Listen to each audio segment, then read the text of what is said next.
Bom dia, pessoal! Espero que todo mundo esteja bem, que todo mundo esteja seguro. Bom, como combinado, hoje a gente vai conversar um pouquinho sobre as próteses para o membro superior apenas, tá? Hoje a aula ela não é tão grande igual as últimas aulas que eu tenho passado para vocês. Ela é um pouco mais direta mesmo no assunto, até porque não tem muita coisa o que se falar relacionadas às próteses para os membros superiores.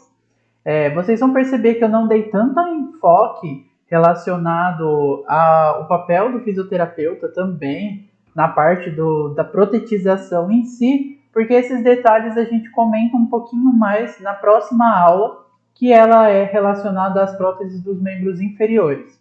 Então, para não ficar uma coisa muito repetitiva e eu falar agora nessa aula e depois falar na próxima aula de novo, eu meio que deixei tudo para falar na próxima aula. E hoje eu vou passar alguns modelos, vou comentar algumas coisas, né? Tipo, se eu for usar uma prótese ativa para o membro superior, o que eu preciso que o paciente tenha para que ele consiga, de fato, utilizar essa prótese de forma adequada. Então, a aula hoje, basicamente, ela é um pouco mais leve, tá? E espero que vocês gostem do conteúdo. Em relação às provas, eu ainda não corrigi, tá? Eu vou tentar corrigir essa semana ainda e provavelmente na próxima semana eu solte as notas. Mas assim, pelo que eu andei vendo, vocês foram bem e eu gostei muito dos feedbacks que vocês foram passando nos comentários, tá? Esses eu consegui ler de uma forma mais efetiva. Mas corrigir mesmo, não comecei ainda porque é a vida, né? A vida é uma loucura. Mas enfim, vamos lá falar um pouquinho sobre as próteses para os membros superiores. Bom, só relembrando agora, então, a princípio, a gente precisa ter uma série de características que o coto precisa apresentar para que a gente, de fato, consiga fazer um trabalho de protetização adequado com os nossos pacientes. Então, vocês já viram em inúmeras aulas, vocês já devem saber de cor, mas é necessário que o coto tenha um nível adequado para a prótese, porque se o coto for muito curto, se o coto for muito longo, isso vai interferir diretamente na prótese e às vezes a alavanca, os movimentos, eles não vão ser adequados, então eu vou falar mais um pouquinho disso no decorrer da aula. O coto ele precisa estar estável, ou seja, sem problemas circulares, sem problemas de cicatrização, sem edema, dores fantasmas, neuromas, né? Então ele precisa estar numa boa condição em geral. O coxim, ele tem que estar mioplastia, miodese, né? Que é a junção dos músculos e da pele de forma adequada para evitar todo o acúmulo de edema e coisas do tipo. A pele, ela precisa estar em ótimo estado, então sem úlceras, sem descascamento, né? Sem coisas assim que trazem esse aspecto ruim para a pele, porque a pele vai ficar em contato direto, não direto, mas ela vai ficar sempre em contato com a prótese, então a pele tem que estar super cuidada, boas sensibilidades, né, sem úlceras, sem enxerto cutâneo, ausência de neuromas terminais e espículas ósseas, né, então tipo, todos os ossos precisam estar bem cerrados, contornados, para que não promova problemas para o paciente. Precisa ter uma boa circulação arterial e venosa, boa cicatrização e ausência de edema. Bom, tudo isso a gente já comentou nas últimas aulas, então vocês já lembram bem. E a partir de agora, então, a gente vai começar com informações mais novas. Então, se a gente pensar no membro superior de uma forma geral, e a gente pegar a mão como exemplo, a mão humana ela tem inúmeras funções, então ela é muito complexa. E se a gente pensar em todos os movimentos que cada dedo consegue fazer, que a mão como um todo consegue fazer, a gente vai perceber que tem muitos movimentos e é muito complexo. Então tem abdução, adução, flexão, extensão, desvio ulnar, então tem muitas e muitas coisas, né? Se a gente for pensar de uma forma geral, assim, meio por cima. E apesar do avanço da tecnologia na construção das próteses em si, de todos esses aparatos, né, de todos esses equipamentos, ainda a gente não consegue ter um equipamento que vá substituir por completo a mão humana, né? Porque ela é muito complexa e faz muita coisa. Então, se a gente pensar em outros órgãos também, ou outros membros, por exemplo, as próteses, elas de fato elas não vão substituir totalmente o membro com todas as suas funções, mas ela vai devolver apenas as funções chaves que os indivíduos precisam para ter uma boa qualidade de vida, tá? E ainda, quanto mais alto for o nível da amputação, mais difícil vai ser a protetização. Porque assim, se a gente pensar em uma pessoa que tem uma desarticulação de punho, por exemplo, a gente vai ter a única parte faltante que vai precisar ser substituída, a mão, né? Então é diferente você substituir apenas uma mão do que uma pessoa que teve uma desarticulação de ombro, por exemplo. Que aí você precisa substituir o membro superior inteiro praticamente. Então, quanto mais alto, isso vale também para os membros inferiores, quanto mais alto o nível da amputação, mais difícil é a protetização. Por quê? Às vezes vai faltar pontos chaves para você acoplar e posicionar e fixar de fato a prótese no paciente. Às vezes vai faltar uma alavanca mecânica necessária para você estar realizando algum movimento, algum exercício, alguma coisa, tá? Então, quanto mais alto fica difícil, porque falta mais substância para os apoios e falta mais substância muscular, se a gente for simplificar, para que os movimentos sejam realizados de forma satisfatória, tá? Então, a adaptação e a aceitação das próteses, né, do paciente, enfim, só é possível com uma boa protetização aliada a um acompanhamento psicológico e um treinamento intensivo do paciente.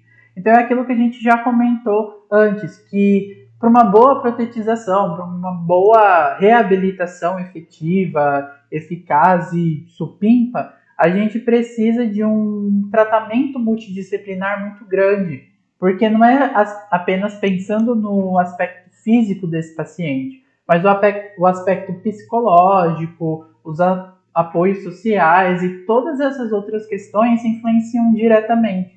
Então, a gente precisa ser o mais transparente possível, o mais justo, o mais honesto com os nossos pacientes, para que a gente tenha um processo de protetização mais adequado possível, certo? E quando a gente pensa, né, nas amputações para os membros superiores especificamente, normalmente os membros superiores eles são amputados quando ocorre algum problema mais considerável no plexo braquial, por exemplo. Eu lembro que lá na clínica, no setor da ortopedia da manhã, quando ainda tinha separado manhã e tarde, né, tinha um paciente que tinha tido uma lesão no plexo braquial e ele praticamente perdeu todas as funções do seu membro superior. Então ele não conseguia fazer nenhum movimento de flexão, extensão, abdução, nem com o cotovelo, nem com o punho, nem com a mão, enfim. Ele literalmente perdeu todas as funções no plexo braquial do membro superior por conta dessa lesão no plexo braquial. E normalmente é muito mais viável para o paciente ele ser amputado no membro superior do que ficar com um membro não funcional, tá? Lembra muito que eu comentei com vocês sobre aquele episódio da série The Good Doctor, né? Então, onde é muito mais fácil a pessoa ter, não mais fácil, mas é muito mais viável a pessoa ter uma amputação do que ficar com um membro que seja infuncional. Porque com a amputação e a protetização, a gente consegue devolver pelo menos o mínimo de função necessária para que esse paciente utilize esse membro para diversas ações no dia a dia, tá?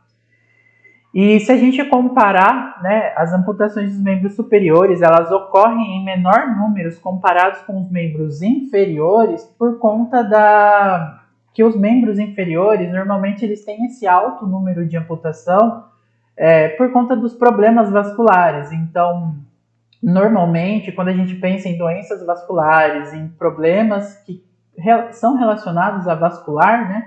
Normalmente os membros inferiores eles são muito mais acometidos do que os superiores. Então tá aí uma das justificativas do porquê essa amputação em membro superior ela é um pouco inferior a um membro inferior. Desculpa, gente, ficou muito repetitivo. Mas outras coisas também que acontecem para os membros superiores é que a gente tem muito caso de amputação por conta dos trabalhos, né? Então, amputações relacionadas a atividades laborais. Normalmente, em aqueles trabalhos que são mais perigosos, né? Então, envolvem máquinas perigosas, envolvem um certo risco, normalmente acontece mais amputação relacionada a isso do que outras causas em geral. Então, eu trouxe aqui uma tabelinha para meio que comparar, tá? Tá apagado os inferiores de propósito, porque na próxima aula eu coloco esse, né, visível e o superior não visível. Mas enfim, se a gente levar em consideração, a gente tem uma proporção de 46% para membros superiores, contra 54% de inferiores, né? Então inferiores dominam mais. Em relação a todos aqueles níveis de amputação superiores, né? A gente tem uma maior incidência da parcial da mão, justamente por conta das condições laborais, né? Então, a gente usa muito a mão para o trabalho, para manipular coisas. Então, normalmente, dependendo do grau de dificuldade do trabalho, perigo, risco do trabalho, as mãos são as mais afetadas, né? Principalmente parcial da mão, quando a gente fala em 1, 2 dedos, metade da mão, alguns dedos, né? A mão como um todo, 3,95, transradial 4,88. A desarticulação de cotovelo ela já é um pouco mais rara de se acontecer, tá?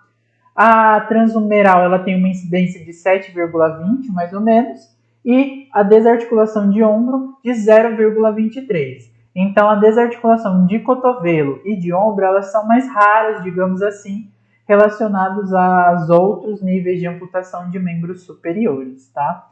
Porque quanto mais distal, né, então quanto mais mão, dedos e tudo mais, acontece de ser mais fácil de perder, né, por conta das atividades laborais e outros acidentes domésticos, por exemplo, enfim, são a grande causa dessas amputações de membros superiores. Então, agora, ainda pensando na protetização como uma condição geral, né, ela deve se iniciar o mais rápido possível e igual o processo de reabilitação no caso, né, também. Então, reabilitando sempre desde possível pré, pós-operatório imediato, trazendo todas as condições adequadas para que o mais cedo possível você consiga a protetização com esses indivíduos, né.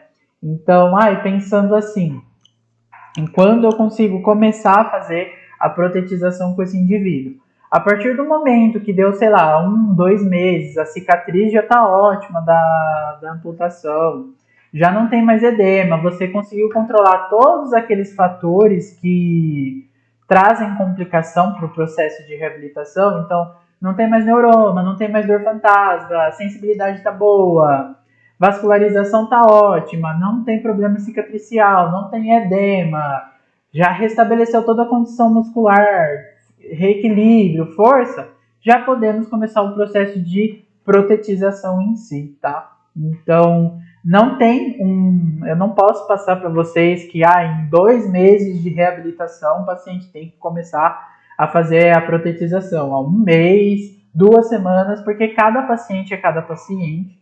A gente meio que traz os ingredientes para vocês e cada receita de bolo são vocês que montam, porque cada paciente é diferente. Então, cada receita de bolo, teoricamente, é diferente.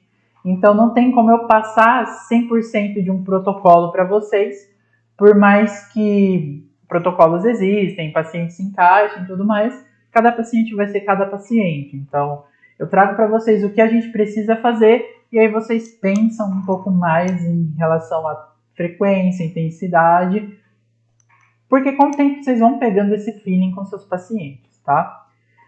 Então, relacionado à reabilitação, o fisioterapeuta ele vai trabalhar mais especificamente nos exercícios de movimentação e condicionamento, então restabelecer funções musculares, diminuir contraturas, trazer equilíbrio muscular na utilização da prótese, fortalecimento muscular para sustentar a prótese, enquanto o terapeuta ocupacional ele vai trazer exercícios específicos com as próteses, mais coisas laborais, na ocupação do próprio paciente, tá? Às vezes fica um pouco complicado a gente definir muito bem o que o físio faz, o que o terapeuta ocupacional faz, porque querendo ou não a gente trabalha com motricidade fina, a gente faz muita coisa também, Mas quando a gente pensa em assuntos de atividades do dia a dia, mesmo propriamente dito, é o terapeuta ocupacional que vai fazer esse trabalho. A gente vai focar muito mais nesses aspectos fisiológicos, então força, equilíbrio, potência, condicionamento, motricidade fina, mais esse princípio de reeducação neuromuscular e tudo mais, enquanto especificamente a terapia ocupacional ela fica responsável por esses exercícios específicos com as próteses, né? E o psicólogo ele vai tratar tanto da saúde mental quanto da aceitação do novo estilo de vida, né? Então o paciente precisa entender que coisas mudaram e ele vai precisar mudar sua rotina a partir de agora com a prótese. Então, só para a gente relembrar antes de falar propriamente das próteses, os níveis de amputação, né? Então a gente tem para o membro superior hoje desarticulação de ombro, transhumeral, que pode ser proximal, medial ou distal, quanto mais longe do tronco, mais distal. Desarticulação de cotovelo, a transradial, que também pode ser proximal, medial ou distal. Desarticulação de punho e a parcial da mão barra transcarpal, né? Então, quando a gente tem só parte da mão amputada. Então, hoje eu vou trazer para vocês quais são os conceitos principais de próteses, tá? Para esses níveis de amputação. E vou falar um pouquinho do que o paciente precisa, do que o paciente não precisa, para a gente entender como prescrever uma prótese adequada para os pacientes. Pacientes. Né? Ai, vamos lá, então. Relacionado às classificações das próteses, então, né? Eu já conversei com vocês na última aula, mas a gente tem basicamente 4 classes principais. As estéticas, que são consideradas as passivas, onde elas são mais leves, visualmente mais agradáveis, elas não realizam movimentos, então ela não traz função para o paciente. A gente tem as próteses ativas, onde os membros eles são acionados por meio de tirantes, cordinhas, fios, né? Normalmente eles são fixados principalmente no ombro contralateral, onde esse faz mais um movimento de alavanca para de fato acionar a prótese ativa, e ela é ativa porque ela traz função para o indivíduo. A gente tem a mioelétrica, que ela é acionada exclusivamente por meio de eletrodos e função muscular desse paciente. E a gente tem a híbrida, que junta o componente ativo com o mioelétrico, tá? Então, entre as menos evoluídas em função, a gente tem a passiva e na outra ponta, que são as mais evoluídas, que seriam as híbridas, porque elas comportam componentes ativos e mioelétricos também, tá? Então vamos lá. A estética, eu já comentei meu Deus, hoje tá difícil. Um pouquinho com vocês, relacionado aos objetivos, principais indicações, só que hoje a gente conversa um pouquinho mais. Então, quando a gente prescreve uma prótese estética para o membro superior do indivíduo, tá? Quando esse indivíduo tem um único objetivo de restabelecer o aspecto externo do membro amputado. Então, meu paciente ele não vai fazer nenhuma função, ele não vai ter nenhum movimento, ele só quer ficar parado o dia inteiro e parecer que ele ainda tem um membro normal. Se o paciente não vai fazer nada, ele assume a responsabilidade de perder completamente a função do membro superior, aí a gente prescreve uma prótese completamente estética, tá? Completamente passiva para ele. E disso a gente tem as exoesqueléticas, que são aquelas que eu já comentei na aula anterior, que elas parecem muito a condição do membro externo mesmo, tá? A gente tem esses componentes modulares aqui, né? Vocês percebem. Eles parecem que podem trazer alguma função, né? Então, a gente tem uma certa articulação falsa aqui, né? De cotovelo, e a gente tem uma pinça aqui. Só que se a gente pensar, mesmo essas estéticas com esses componentes modulares, o próprio paciente ele não vai conseguir ter uma função com isso. Pode sim haver essas falsas articulações para, por exemplo, o paciente precisa ficar em pé. Aí ele mexe a prótese ela fica em extensão, e aí o paciente vai sentar e ele quer colocar a prótese em cima do colo dele, né? Então o paciente vai lá, ele mesmo dobra essa prótese, ou alguém dobra por conta dessas articulações aqui, e faz essa simulação de uma flexão de cotovelo, por exemplo. Mas isso não vai trazer função para o paciente. Ela só é bem estética mesmo, tá? Então, como eu já disse, são aqueles pacientes que dão preferência para a aparência da prótese, eles estão cientes que vão perder completamente as suas funções e, normalmente, esses tipos estéticos, eles podem ser utilizados para qualquer nível de amputação. Mais para frente, vocês vão ver um pouquinho que eu vou falar em amputações mais altas, né? Então, por exemplo, desarticulação de ombro, normalmente é muito difícil a gente ter próteses que trazem muita função para o paciente por conta de posicionamento, fixação e dificuldade de realização de movimentos. Então, normalmente, quanto mais alto a amputação do indivíduo, normalmente mais estética e menos funcional é a prótese que esse indivíduo vai optar por utilizar, tá? Então, normalmente esses pacientes, eles optam muito por esses tipos estéticos quando eles têm uma exigência muito grande de, né, deixar o aspecto externo das próteses do membro mesmo. Então, eu quero que pareça o mínimo possível que eu sou amputado. Então é por isso que eles preferem as estéticas. E elas são mais leves também. Então, como ela tem menos componente para criar função, ela é mais leve. Então, às vezes, pacientes que têm muitos problemas em fortalecimento muscular, em conseguir, né, mexer uma prótese por conta do peso, são muito beneficiados com as estéticas, né? Então, basicamente a gente prescreve uma estética pensando nesses conjuntos de coisa, tá?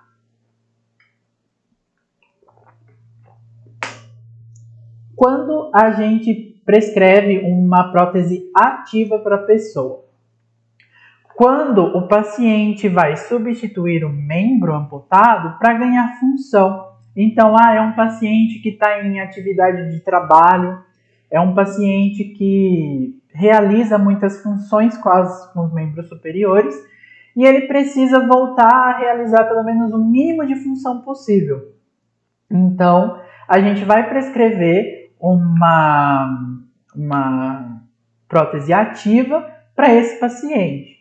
E aí a gente tem que comparar. As próteses ativas, normalmente elas são muito mais baratas que as mioelétricas e as híbridas. Então, meu paciente ele tem uma condição, ele precisa fazer função, né, realizar atividades funcionais, mas não tem tanto dinheiro, vai ser tão difícil. A gente sugere a utilização de uma prótese ativa, que ela vai conseguir trazer uma funcionalidade para o indivíduo, mas esse indivíduo não vai ter tanta despesa para comprar a prótese propriamente dita, tá?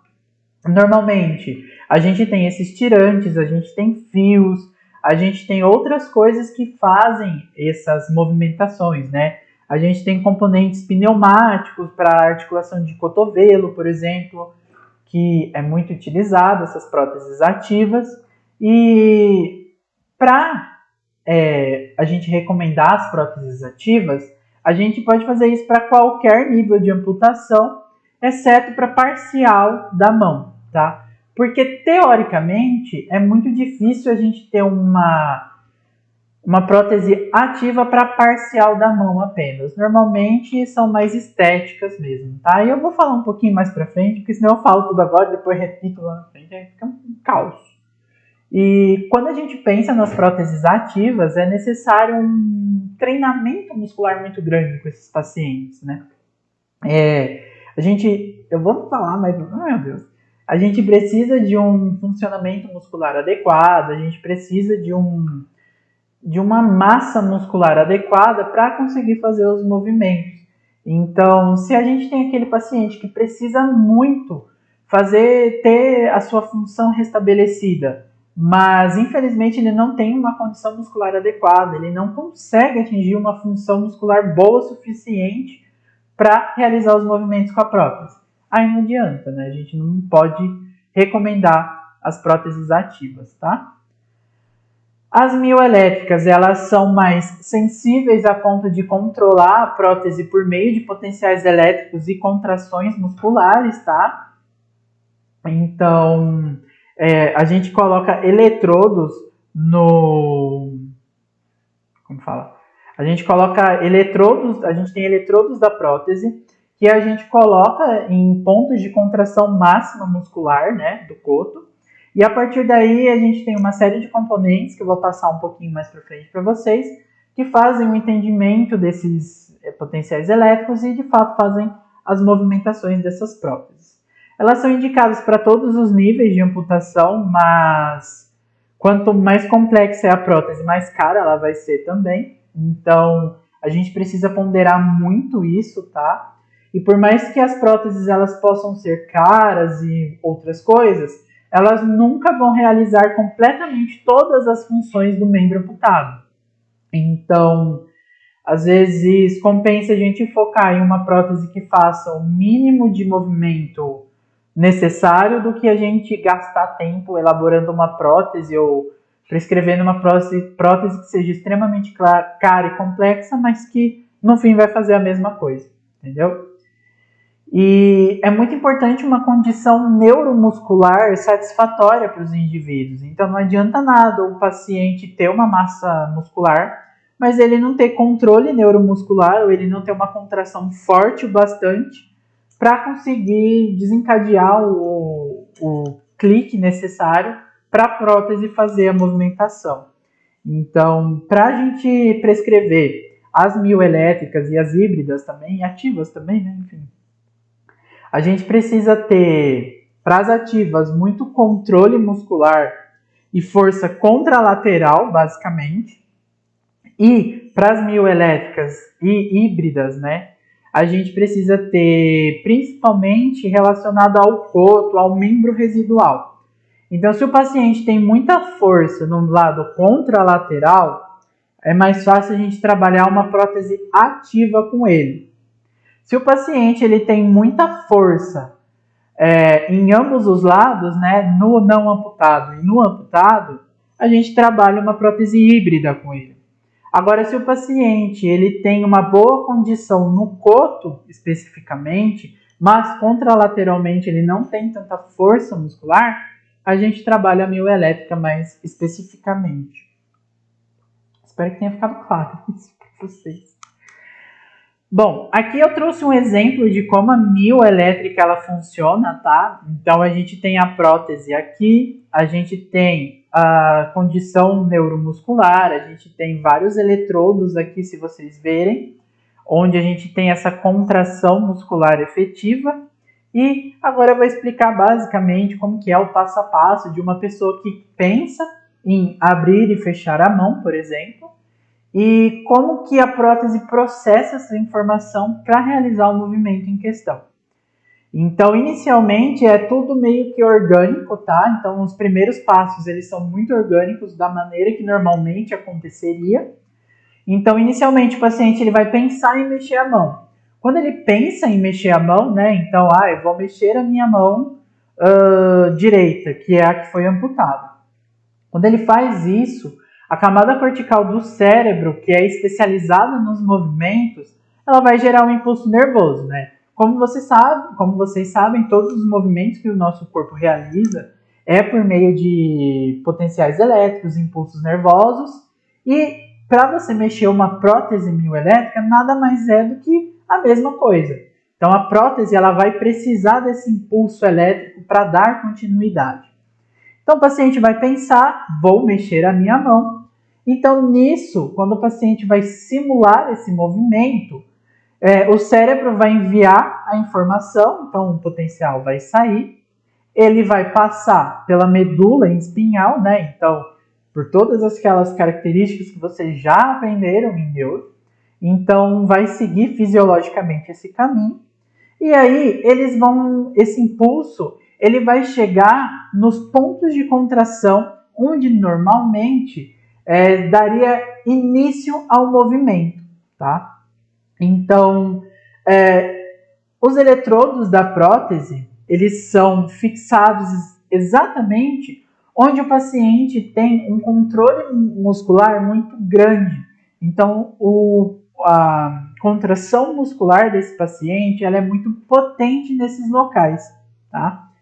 Então, durante as avaliações, vocês vão pedir para o paciente fazer as movimentações no coto residual, em todos os músculos relacionados e próximos ao coto, e aí vocês vão identificar os locais onde esse paciente tem maior controle neuromuscular. Então, onde você achar a contração máxima, né? Vocês podem até fazer aqueles exames de eletromiografia para avaliar o potencial elétrico que é realizado no músculo, a contração e tudo mais. Achou isso? As próteses elas são confeccionadas a partir desses pontos, as mioelétricas, para que a prótese entre em contato diretamente com esses locais de grande contração muscular. Tá? E quando a gente tem essas contrações musculares, os eletrodos eles vão captar essas contrações. E aí, a partir daí, a gente entra nos aspectos robóticos das próteses. Por mais que a gente tenha uma contração muscular máxima e efetiva, essa contração muscular ela não vai ser eficaz em movimentar a prótese propriamente dita para a função que ela tem, tá? Porque ou esse potencial é um pouco fraco por conta de ser máximo, se a gente comparar músculo como equipamento mecânico, a energia necessária para isso é muito grande. Então, as próteses elas têm uns esquemas de amplificador de sinal. Né? É como se a gente fosse estender o nosso Wi-Fi pela casa. Né? Se a gente está mais próximo do roteador na sala, por exemplo, o sinal ele vai ser muito mais forte. Tá? Então, teoricamente, quanto mais longe a gente está desse sinal, mais fraco esse sinal vai ser. E por mais que a gente não tenha,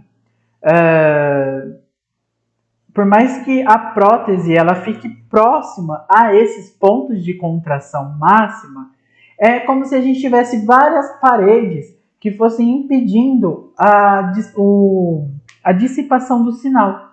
Então a gente precisa de um roteador, um repetidor de sinal na nossa casa. A gente vai colocar, por exemplo, no corredor perto dos quartos, e aí esse amplificador, né, esse repetidor vai jogar mais sinal para o quarto. E esses amplificadores, eles potencializam essas informações, essa energia, por meio de baterias da própria prótese. Então elas são como se fossem celulares, né, baterias de celular. São recarregáveis e o amplificador recebeu esse potencial de ação que é de 2, por exemplo, e para a prótese funcionar ela precisa de no mínimo um sinal nível 8, ela vai amplificar e vai passar para frente esse sinal mais forte, nível 8 ou maior, para que a prótese faça a movimentação. Então, o conector, que é como se fosse o processador da prótese, vai receber o sinal, vai identificar o que precisa ser feito e vai encaminhar para o motor responsável pelo fechamento da mão. E a partir daí, o motor ele vai manter esse condutor, né, esse processador, ele vai enviar por meio de fios, né, como se fossem os nervos, até que o motor da mão vai fazer a pinça de abrir e fechar, tá? Como eu já falei, a mão ela é muito complexa, uma mão artificial não vai ter tantas funções. Então, hoje em dia, as próteses que conseguem ter uma função mais elaborada são as que abrem e fecham sozinha todos os dedos de uma mão, de uma vez, tá? Então, a gente nunca tem, assim, claro que existe próteses mais sensíveis a ponto de mexer 1, 2 dedos, né? Você fazer uma contração isolada, conjunta, mas para a população em geral é muito caro essas tecnologias. Então, a tecnologia mais simples, mais funcional ainda, é a que normalmente a gente vê por aí, que é para abrir e fechar a mão como se fosse uma pizza, certo? E a híbrida, né? Então é aquela que tem os componentes ativos e mioelétricos juntos. Então ela vai combinar movimentos mecânicos com mioelétricos. E normalmente ela tem o objetivo de minimizar o esforço necessário para flexionar o cotovelo protético e proporcionar um perfeito controle dinâmico do antebraço. Então, as híbridas vocês vão ver muito na combinação cotovelo sendo ativo e mão mioelétrica, tá? É mais raro você ver outra combinação relacionada às próteses híbridas, mas, assim, grande maioria das vezes o cotovelo ele é ativo e as mãos elas são híbridas, tá? Ou elas são mioelétricas, perdão. Senhor. Aqui eu trouxe para vocês um videozinho de uma pessoa que tem uma amputação. Fica um pouco difícil de você discriminar se é uma desarticulação de cotovelo ou uma amputação transhumeral distal, mas pelo que eu olhei aqui e refleti, eu acredito que seja uma transhumeral distal, tá? E esse paciente ele vai receber uma prótese híbrida, tá? Onde o cotovelo vai ser ativo, né? E a mão em si vai ser mioelétrica. Então, vamos ver um pouquinho do caso dele. Eu vou comentar um pouquinho relacionado a esse vídeo, tá? Então, aqui está o nosso paciente, quer dizer, o paciente das pessoas que estão protetizando ele, né? Então, a gente percebe o nível da amputação, é um nível ok. Ô, Jesus, o que eu fiz? Aí, voltou. Então, a gente percebe que o nível da amputação é um nível de amputação ok. É um paciente que... Deixa eu tirar aqui, que aí eu consigo parar. É um paciente que tem uma boa cicatrização, né? Que tem um bom controle muscular, tá com o coto estável, então tá ótimo para protetização. A gente percebe que esse volume do membro, ele é relacionado ao próprio músculo, pele e gordura do paciente, ele não está relacionado ao membro edemaciado, não tem coloração escura, meu Deus, coloração diferente, não tem machucados e tudo mais, e está um pouco estável, então o paciente pode ser protetizado sim. Então, aqui, o que o protetizador vai fazer, né? O fisioterapeuta responsável por protetizar, né? Por construir a prótese. Ele está avaliando a condição muscular do paciente. Então, aqui a gente tem um computador com aquele software para avaliar a mioeletrografia, né? Então, a pessoa está avaliando o pico de contração, está vendo o quanto de potencial de ação, né, de contração esse músculo faz e determinando os pontos de contração máxima para depois passar para o local específico da prótese. Meu Deus, eu fiz de novo. Desculpa, gente. Aqui, voltei.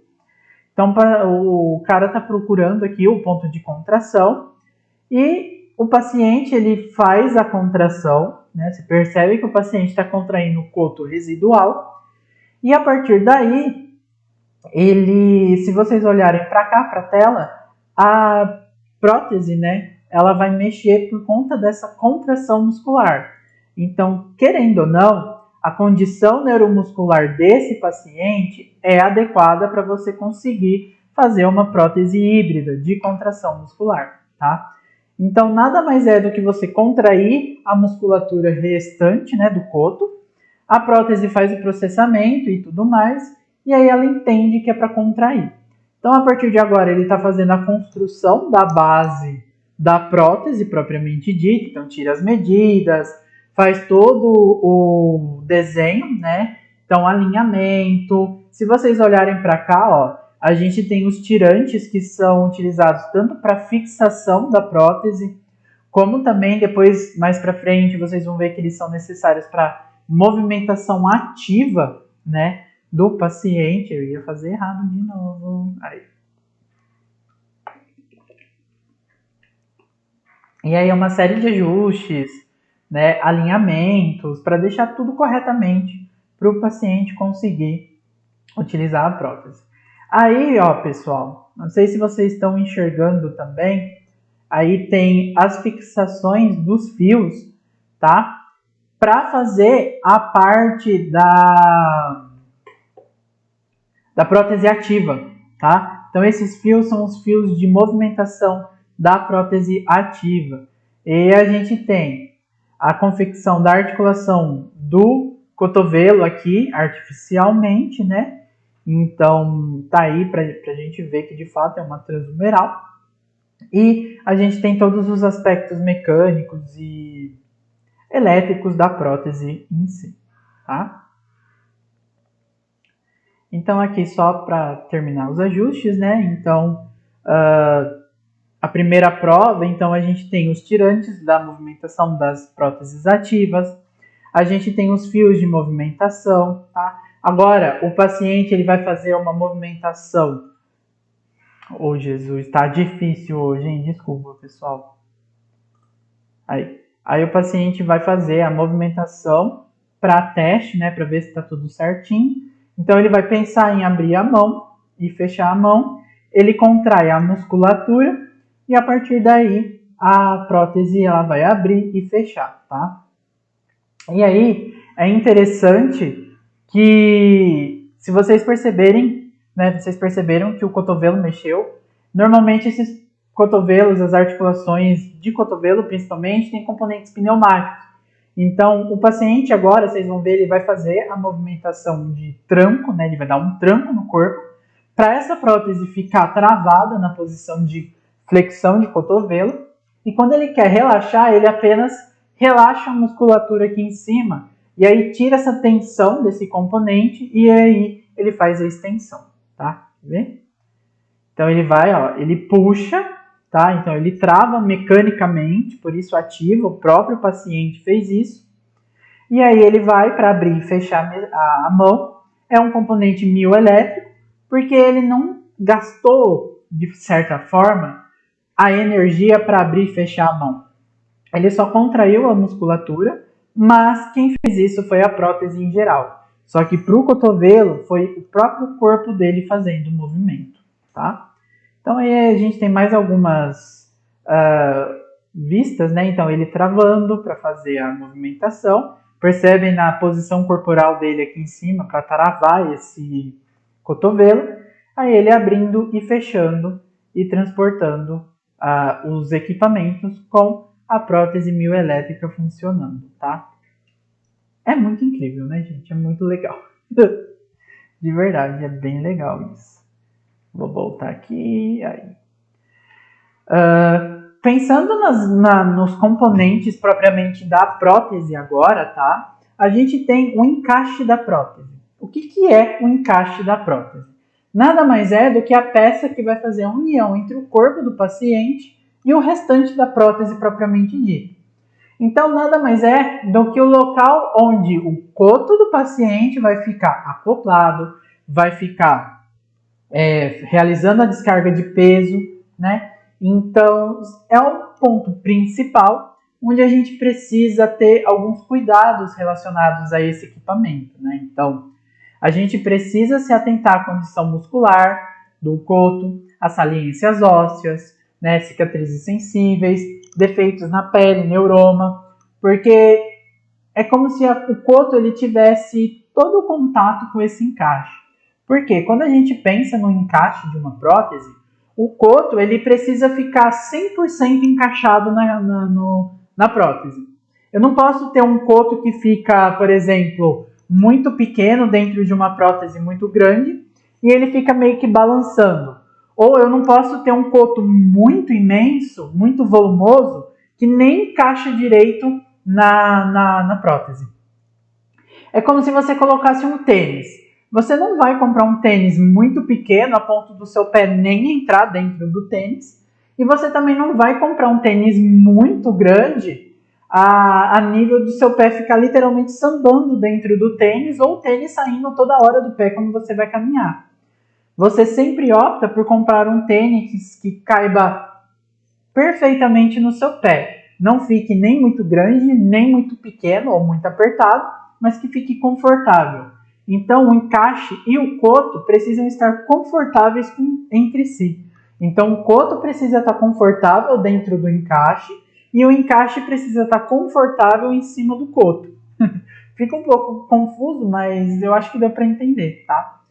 Então, o movimento, né, do coto com a prótese, ela não deve inibir o movimento das articulações remanescentes, né? Então, por exemplo, vou pensar numa prótese exclusiva para minha desarticulação de punho. Eu não posso utilizar uma prótese que vai englobar o meu cotovelo e eu perca a função do cotovelo. Eu tenho que fazer uma prótese que vai trazer ou a função passiva, né, a estética do paciente, ou uma função ativa mesmo, que fique mais ou menos até antes do cotovelo. Né? Então eu não posso, para a mão, usar uma prótese que iniba minha articulação do cotovelo, porque eu preciso ter essas articulações remanescentes funcionais, certo? E ainda, né, quando a gente pensa principalmente em mãos, membros superiores, a gente tem alguns pequenos componentes dentro das próteses exoesqueléticas, tá? Então a gente tem a parte mecânica, normalmente para abrir e fechar a mão de forma passiva. A gente tem uma luva interna, né, uma mão interna, que como se fosse uma pré-fabricação da nossa mão.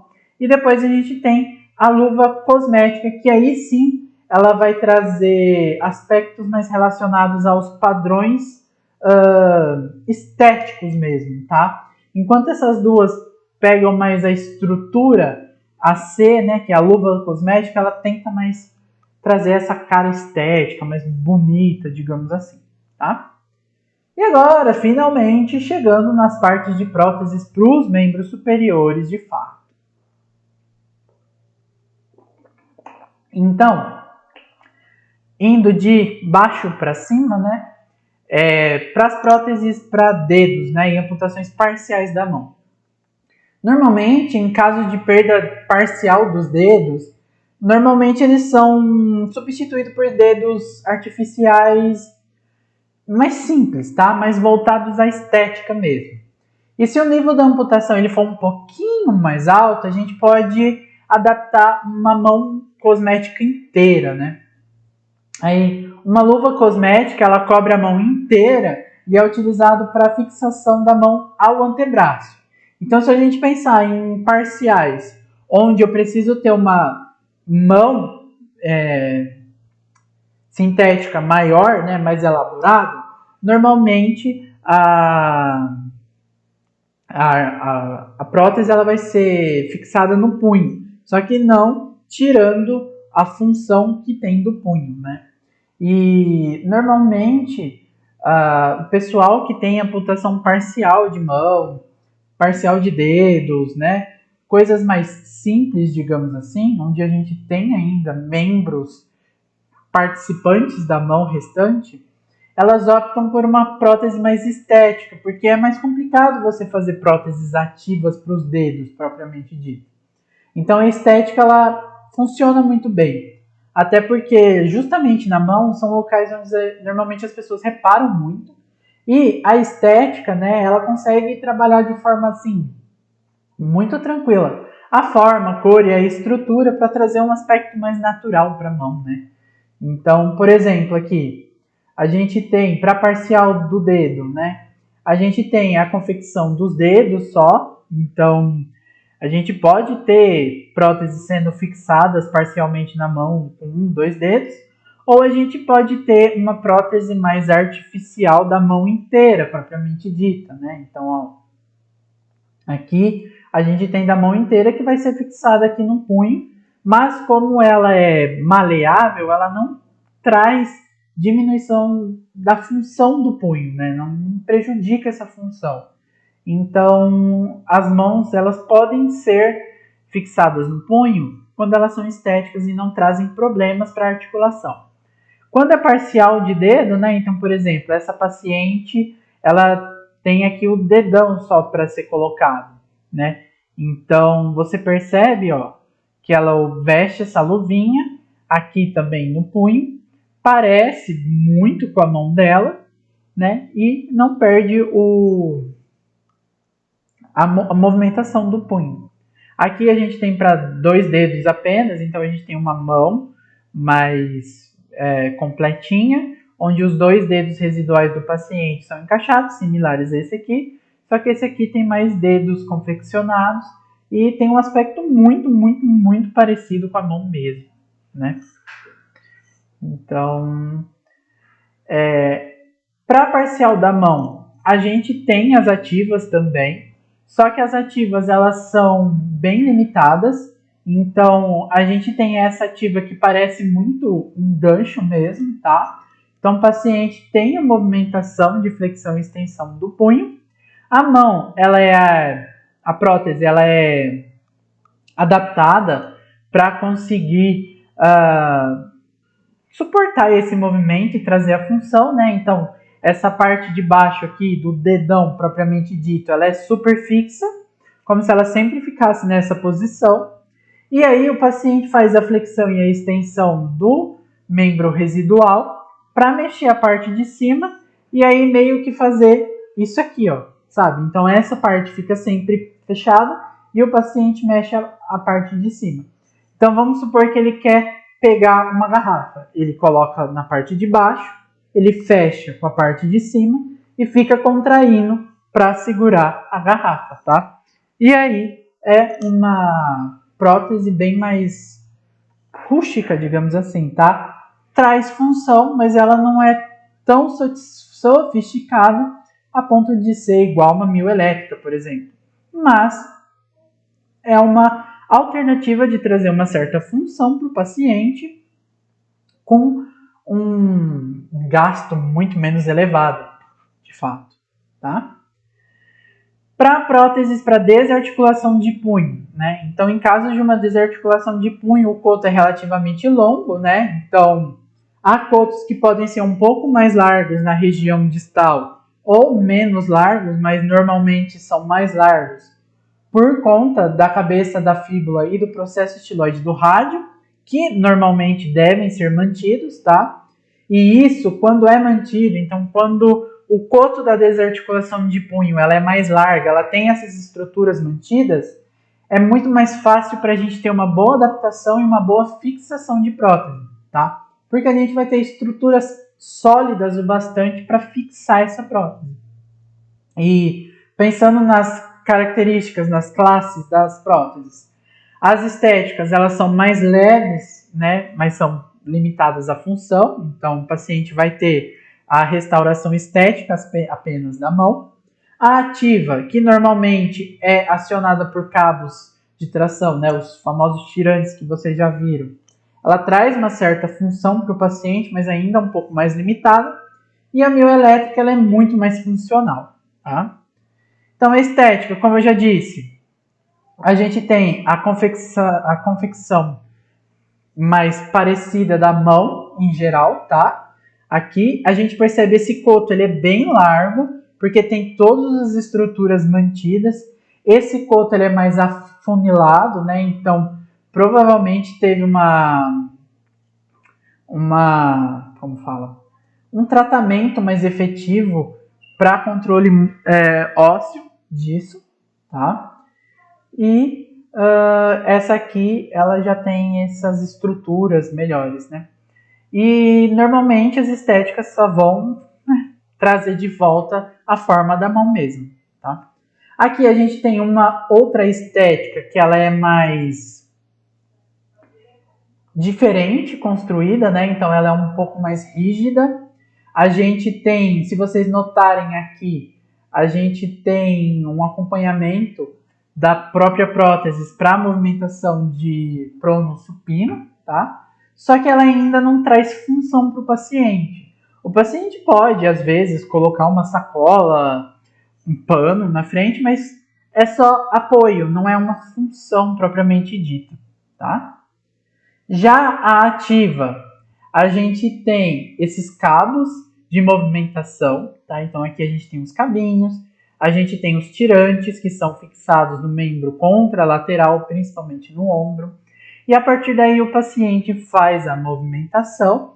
Então, normalmente, o que acontece para punho e mão quando é ativo? Assim, quando o paciente não está tracionando esse ferrinho, esse fiozinho, a mão ela fica aberta. Quando ele faz a tração, essa mão fecha. E aí o paciente consegue segurar objetos e coisa do tipo. Tá? Já a mioelétrica, igual eu disse para vocês antes, a gente tem os pontos de contração máxima, né? Então, aqui ó, a gente está vendo, esses são modelos um pouco mais antigos, tá? Mas normalmente os padrões são basicamente os mesmos. Então, a gente tem os locais onde os eletrodos eles recebem essa contração máxima e a partir daí o paciente consegue abrir e fechar. Olha como ele está até mais sorridente quando ele usa essa prótese, que é mais fácil, ela é mais leve, ela é mais tranquila de se mexer, né?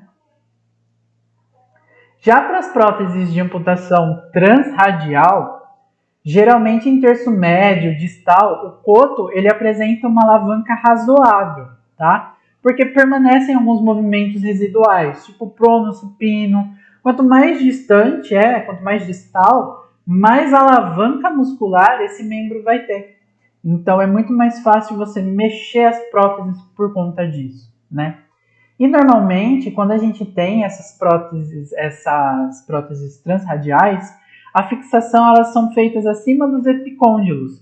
Porém, o encaixe na região anterior e proximal permitem a flexão. Então, por mais que a gente tenha esse avanço para a articulação do cotovelo, a prótese em si não limita essa movimentação, apenas está encaixada lá por ser um local onde tem mais suporte, mais fixação. Então aqui a gente tem um exemplo de uma prótese estética, né? Então se vocês verem, a pessoa tem uma amputação transradial muito proximal aqui, tá? A gente tem só esse resquício.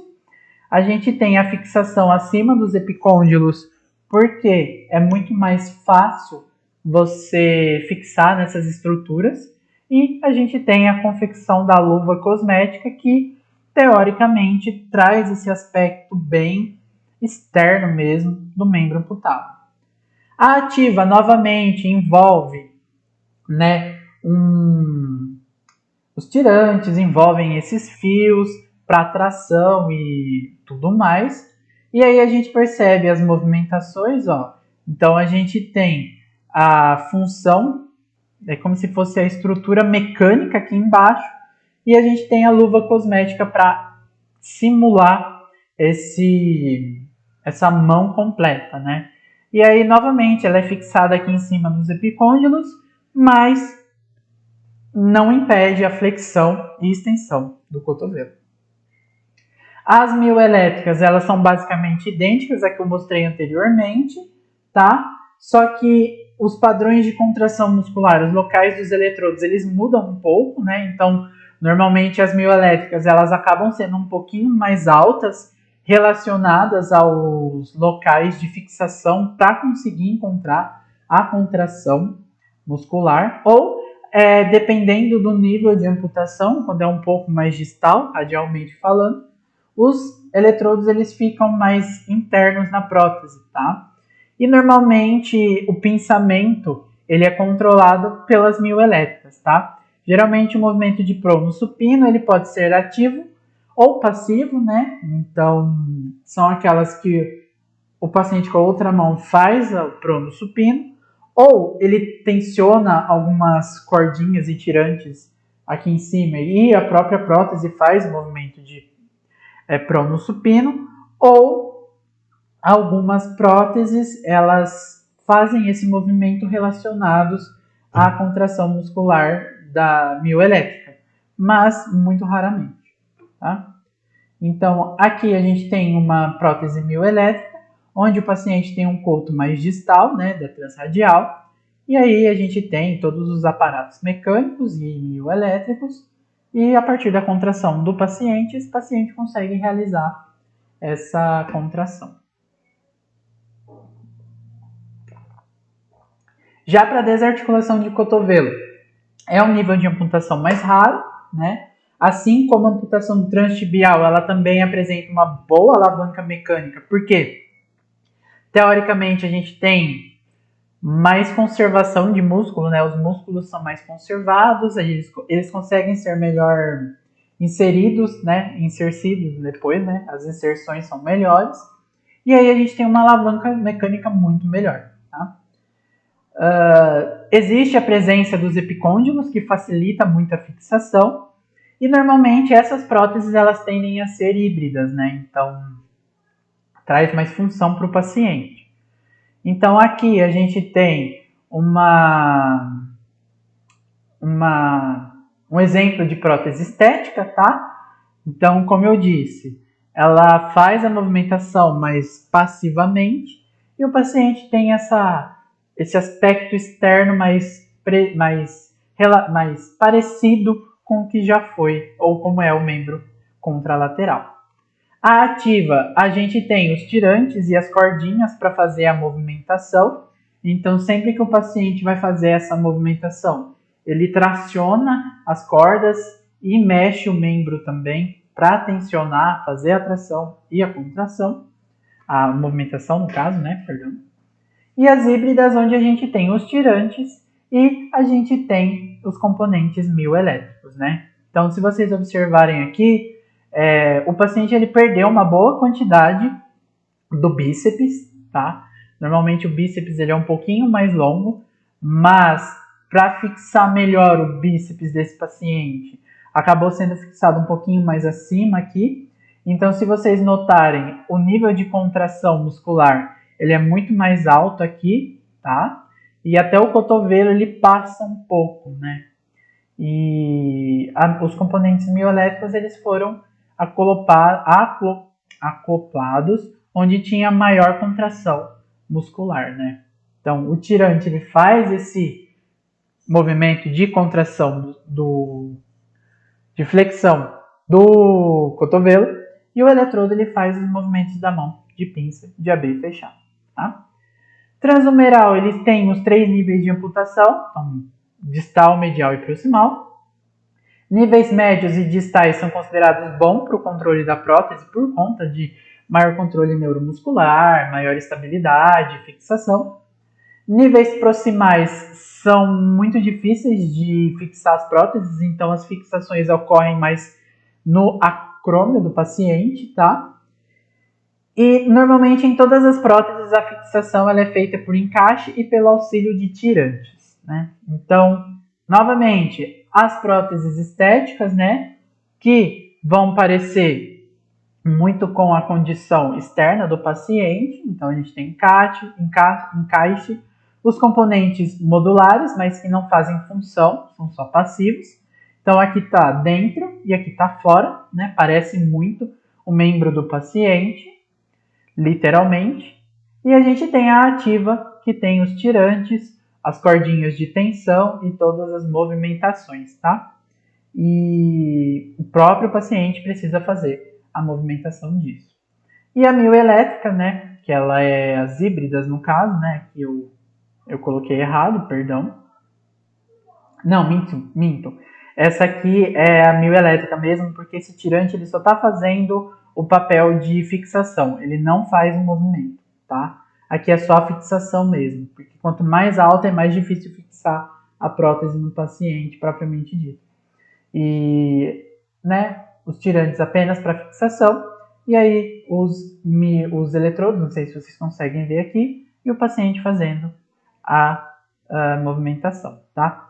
Já a híbrida, né, então a gente tem os eletrodos e a gente tem o sistema de tirante duplo, que além de fixação faz atração e movimentação do cotovelo e tudo mais, tá?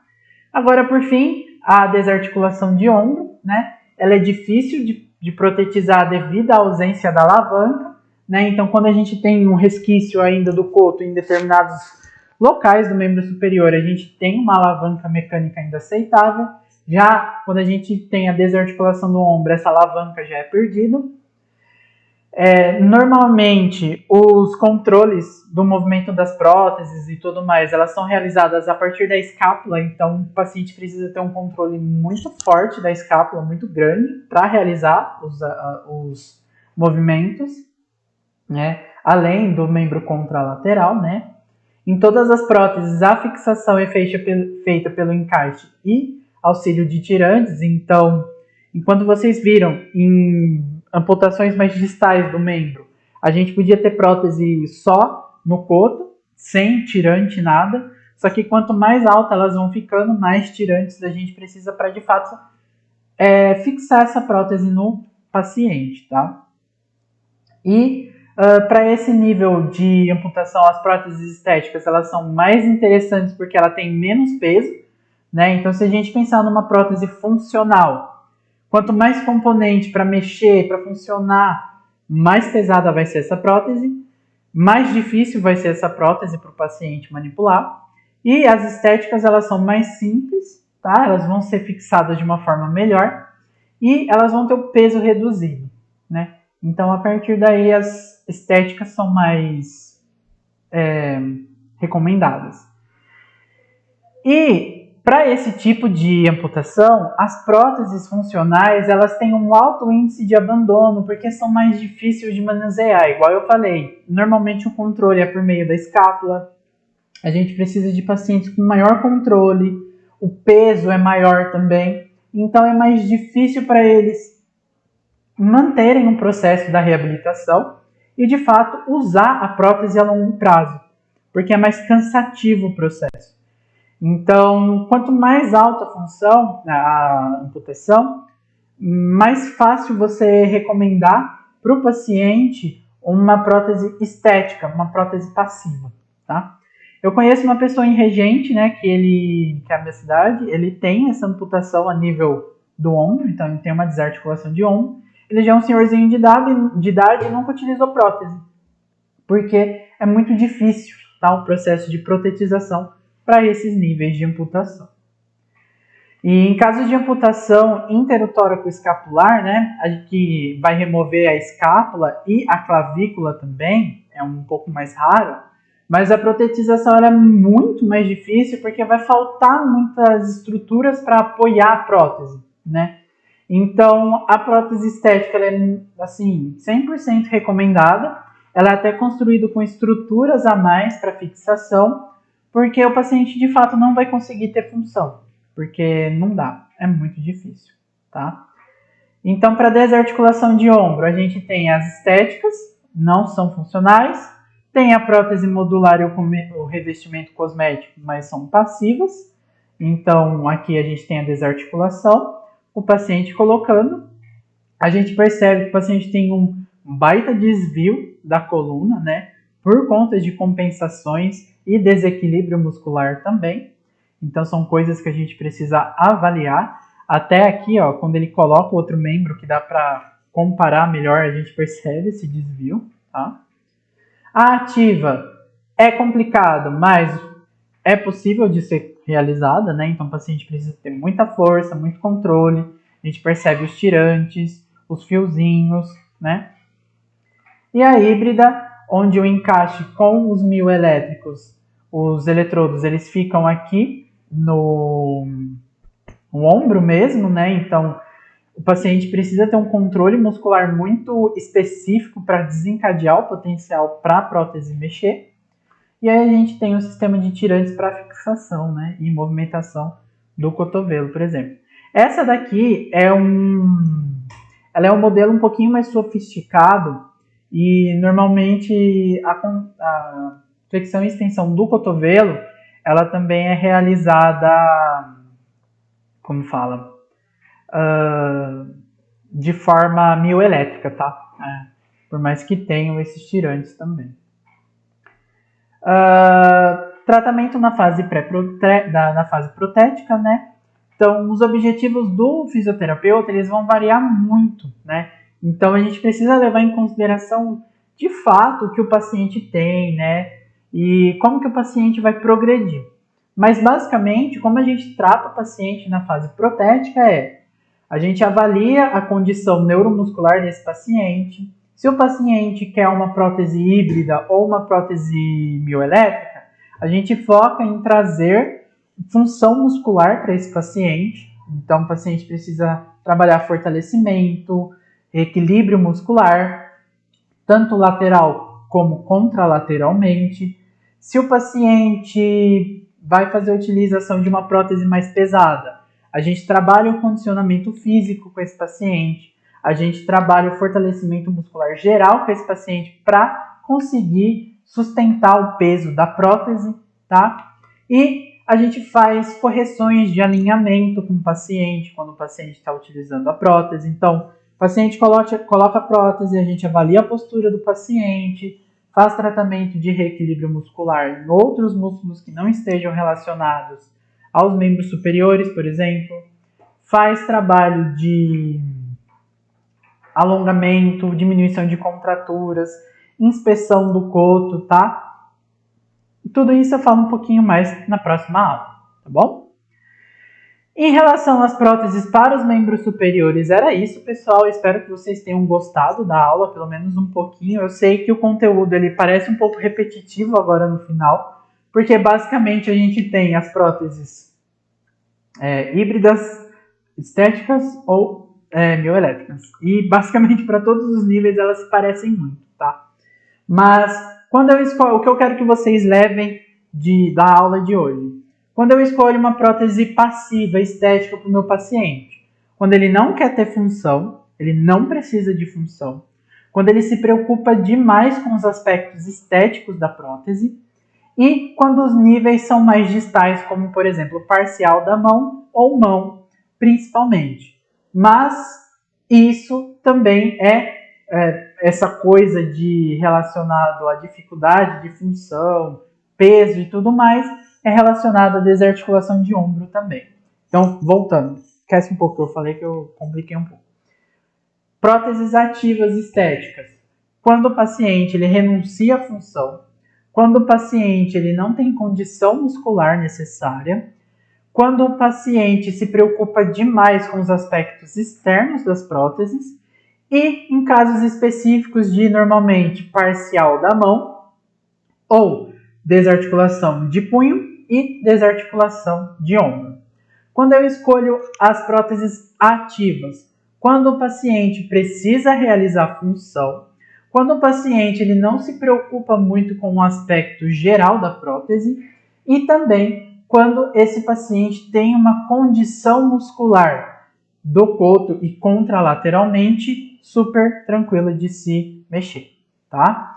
Quando eu escolho uma prótese híbrida, quando o paciente tem condição muscular adequada, quando o paciente tem controle neuromuscular adequado, quando o paciente se preocupa muito com a função, quando ele vai realizar exercícios atividades repetitivas relacionadas à manipulação com as mãos, tá? Então, abrir e fechar as mãos. E quando o paciente ele suporta próteses mais pesadas, tá? Então, basicamente era isso que eu queria que vocês levassem da aula de hoje.